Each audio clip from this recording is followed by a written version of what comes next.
बिस्मिल्लाहिर्रहमानिर्रहीम।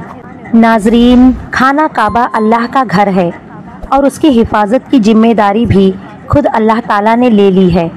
लेकिन ये क़यामत की निशानियों में से एक निशानी है कि एक शख्स खाना काबा को गिराएगा।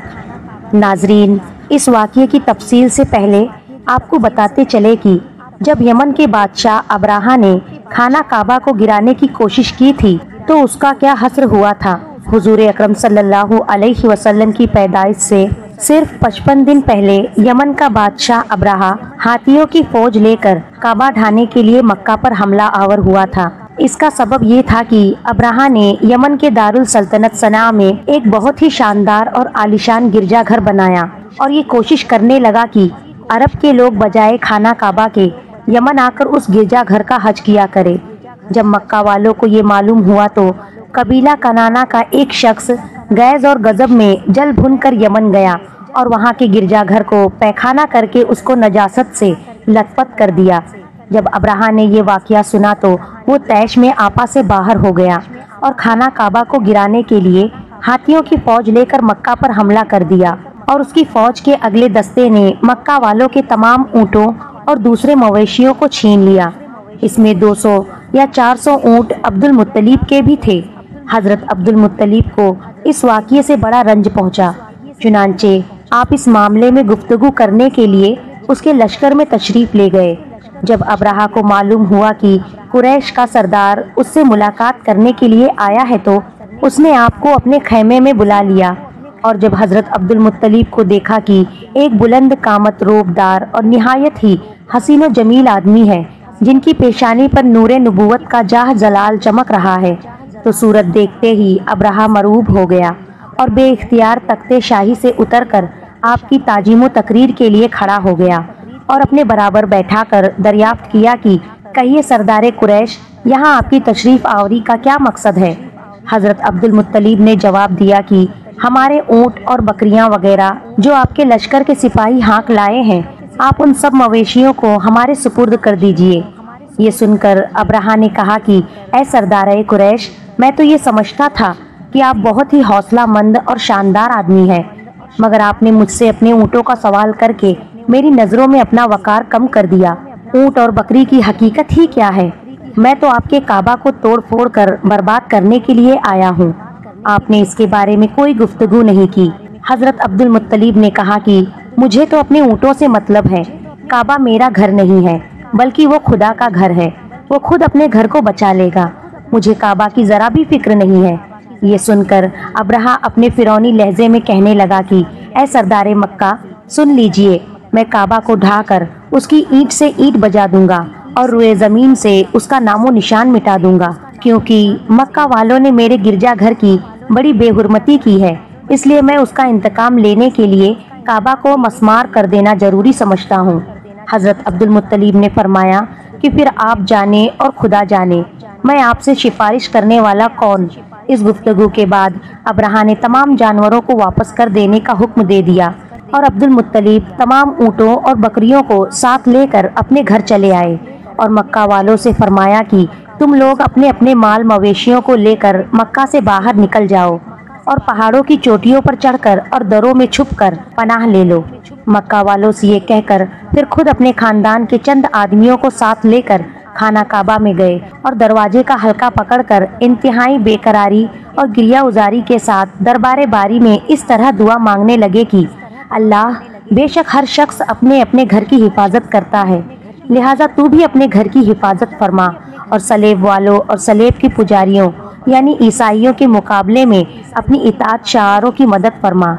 हजरत अब्दुल मुत्तलिब ने ये दुआ मांगी और अपने खानदान वालों को साथ लेकर पहाड़ की चोटी पर चढ़ गए और खुदा की कुदरत का जलवा देखने लगे। अब्राहा जब सुबह को काबा ढाने के लिए अपने लश्कर जरार और हाथियों की कतार के साथ आगे बढ़ा और मकामे मगमस में पहुंचा तो खुद उसका हाथी, जिसका नाम महमूद था, एकदम बैठ गया। हर चंद मारा और बार बार ललकारा, मगर हाथी नहीं उठा। इसी हाल में कहरे इलाही अबाबील की शक्ल में नमूदार हुआ और नन्हे नन्हे परिंदे झुंड के झुंड, जिनकी चोंच और पंजों में 3-3 कंकरियां थी, समंदर की जानिब से हरम काबा की तरफ आने लगे। अबाबील के इन लश्करों ने अब्राहा की फौजों पर इस जोर शोर से संगे बारी शुरू कर दी कि उनकी आन में अब्राहा के लश्कर और उसके हाथियों के पुरखुचे उड़ गए। अबाबील की संगे बारी खुदावंदे कहार जब्बार के कहर गजब की ऐसी मार थी कि जब कोई कंकरी फील सवार के सर पर पड़ती थी तो वो उस आदमी के बदन को छेदती हुई हाथी के बदन से पार हो जाती थी।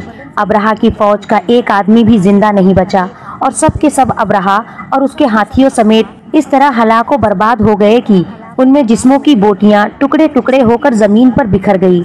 चुनांचे कुरान मजीद की सूरे फील में खुदावंदे कुद्दूस ने इस वाक़ये का जिक्र करते हुए इरशाद फरमाया, यानी ए महबूब, क्या आपने न देखा कि आपके रब ने इन हाथी वालों का क्या हाल कर डाला? क्या उनके दांव को तबाही में न डाला और उन परिंदों की टुकड़ियां भेजी ताकि उन्हें कंकर के पत्थरों से मारे, तो उन्हें चबाए हुए भूसा जैसा बना डाला। जब अब्राहा और उसके लश्कर का ये अंजाम हुआ तो अब्दुल मुत्तलिब पहाड़ के नीचे उतरे और खुदा का शुक्र अदा किया।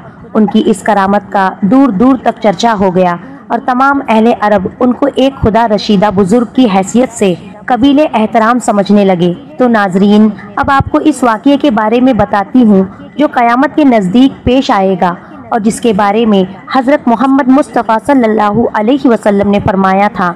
अल्लाह पाक का आप सल्लल्लाहु अलैहि वसल्लम पर खास करम यह है कि आप सल्लल्लाहु अलैहि वसल्लम को अल्लाह पाक ने तमाम उलूम अता फरमाए जिनका तसव्वुर हमारा इंसानी जहन कभी नहीं कर सकता। जो बात हमारे नबी सल्लल्लाहु अलैहि वसल्लम ने फरमा दी वो पूरी होकर रहेगी। अल्लाह पाक इरशाद फरमाते हैं, और वो कोई बात अपनी ख्वाहिश से नहीं करते, वो तो नहीं मगर वही जो उन्हें की जाती है। अल्लाह के इल्म के समंदर के मुकाबले में नबी अकरम सल्लल्लाहु अलैहि वसल्लम का इल्म एक कतरा है, मगर आप सल्लल्लाहु अलैहि वसल्लम का ये कतरा तमाम मखलूक के लिए एक समंदर के बराबर है। ये बात सच है कि हम आप सल्लल्लाहु अलैहि वसल्लम के इल्म के बारे में अंदाज़ा नहीं लगा सकते। अल्लाह की जात तो बहुत ही वसी है, हम इसका अंदाज़ा किस तरह लगाएंगे। आप सल्लल्लाहु अलैहि वसल्लम ने अपने से पहले गुजरे हुए अंबियाए किराम और उनकी उम्मतों के साथ आने वाले वक्त के बारे में भी अपनी उम्मत को आगाह कर दिया। मुहद्दिसीन और मुफस्सिरीन का कहना है कि जब क़यामत करीब आने वाली होगी तो खाना काबा को गिराए जाने का वाक़या पेश आएगा। जिन लोगों को इसके बारे में इल्म है उनको इस बारे में हदीस मुबारका की रोशनी में बताते हैं। खाना काबा अल्लाह पाक के निशानियों में से एक निशानी है। जब तक काबा कायम है उस वक्त तक दुनिया भी कायम और दायम रहेगी। जब खाना काबा को गिराया जाएगा तब क़यामत रोनुमा होगी। जब क़यामत करीब आएगी एक बदबख्त हबशी खाना काबा को गिरा देगा, फिर क़यामत आएगी। उस कमीने हबशी के बारे में आप सल्लल्लाहु अलैहि वसल्लम ने इरशाद फरमाया, उस हबशी की शक्ल सूरत ऐसी होगी कि वो एक छोटी पिंडलियों वाला हबशी खाना काबा को गिराएगा। जबकि बुखारी शरीफ में लिखा है कि रसूलुल्लाह सल्लल्लाहु अलैहि वसल्लम ने फरमाया, गोया मैं उस हबशी को देख रहा हूँ, वो काला और चौड़ी टांगों वाला है, काबा के पत्थर और ईंटों को उखाड़ उखाड़ कर फेंक रहा है। बुखारी शरीफ में है कि कुर्बे क़यामत के वक्त हज़रत ईसा अलैहिस्सलाम के पर्दा करने के बाद जब लोगों के सीनों से कुरान पाक अल्लाह उठा लेगा तो उसके बाद वो बदबख्त हबशी खाना काबा को गिराएगा। इस हदीस में अफज लफ्ज़ का इस्तेमाल हुआ है और अफज वो है जो अकड़ता हुआ चले या चलने में उसके दोनों पंजे नज़दीक रहे और दोनों एड़ियों में फासला रहे। वो हबशी मरदूद जो क़यामत के करीब खाना काबा को ढाएगा वो उसी शक्ल का होगा। दूसरी रिवायत में है कि उसकी आंखें नीली, नाक फैली हुई होगी और पेट बड़ा होगा।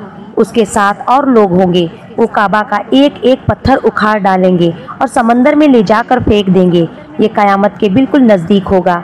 यहाँ ये बात भी जहन नशीन रहे कि इन क़यामत की निशानियों से मुताल्लिक रिवायत में चंद एक मामलात शख्सियत को छोड़कर उनका ज़ाहिर होने का वक्त, हालात, शख्सियत, अक़वाम आलिम का मामला काफ़ी नामालूम है और वाज़ेह नहीं है कि इस पर कोई हतमी राय दी जा सके कि कब कौन कैसे खुरूज करेगा वगैरह। आजकल के सियासी तनाजुर में लोग और अक्सर उलमा इकराम भी ये समझ रहे हैं कि बस क़यामत सिर्फ चंद सालों या दिहाइयों में आने वाली है। काबा और मस्जिद नबी को हबसी जंगजू तबाह करेंगे और ये खुद ज़मीन में धंस जाएंगे। आइंदा जिन सालों में इमाम मेहदी और हज़रत ईसा अलैहिस्सलाम का नुज़ूल हो जाएगा, बरमुदा ट्राई एंगल से दज्जाल नमूदार होगा और फितना फैलाएगा। यहूदियों, ईसाइयों और मुसलमानों की आपस में जंग होगी जो बस चंद दिन की दूरी पर है। حقیقت یہ ہے کہ سب کیا صحرائیاں ہیں جو سادہ لوح عوام الناس کو محفوظ کرنے اور عمل جہاد سے دور کرنے کے لیے کی جاتی ہے۔ اگر گہری نگاہ سے دیکھا جائے تو بڑے بڑے فتنے تو کئی صدیاں پہلے سے ہی رونما ہونے شروع ہو گئے تھے۔ کتنے ہی لوگوں نے مہدی ہونے کا ڈرامہ رچایا، کتنی ہی دفعہ مسلمان اور یہود اور نصارہ میں بڑی جنگیں ہوئی، کتنی مرتبہ قبلہ اول فتح ہوا، کتنی مرتبہ قبلہ اول پر یہودیوں کا قبضہ رہا، کتنی مرتبہ دجال نما انسان پیدا ہوئے، لیکن ان کا ذکر قرب قیامت کے سلسلے میں نہیں ہوتا۔ صرف 20ویں اور 21ویں صدی کے سیاسی معاملات اور واقعات کو ہی قرب قیامت سمجھ لیا جانے لگا ہے، جبکہ نبی کریم صلی اللہ علیہ وسلم کے ایک فرمان کے مطابق آپ کی وفات کے بعد کا سارا زمانہ قرب قیامت ہی ہے، چاہے کتنی صدیاں بیت جائے۔ لہٰذا علماء کو چاہیے کہ آج کل کے سیاسی پروپیگنڈا سے متاثر ہو کر ان عوام الناس کو محفوظ کرنے کی بجائے ان نیک اعمال جہاد فی سبیل اللہ کی ترتیب دے۔ اللہ تعالیٰ سے دعا ہے کہ اللہ ہمیں نیک کام کرنے کی توفیق دے اور برائیوں سے دور رہنے کی ہمیں ہمت اور توفیق عطا فرمائے، آمین۔ ناظرین، کمنٹ میں اللہ تعالیٰ کے 99 ناموں میں سے ایک نام ضرور ٹائپ کریں۔ محترم ناظرین، امید ہے کہ آپ کو ہماری یہ ویڈیو پسند آئی ہوگی۔